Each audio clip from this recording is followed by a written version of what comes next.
ច្រើនពេកសូត្រមេលេខមិនសូវចាំ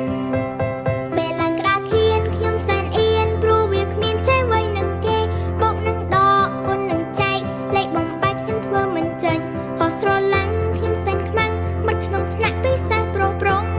អ្នកគ្រូលន់មកថាសោយ៉ាងនេះខ្ញុំបដិញ្ញាថាឈប់តែលេងរហូតហើយញាក់ខ្លួនហើយម៉ាក់អើយកូនខំរៀនសូត្រមើលមេរៀនធ្វើចំណោទទុនទិញមេសូត្រចាំរហូ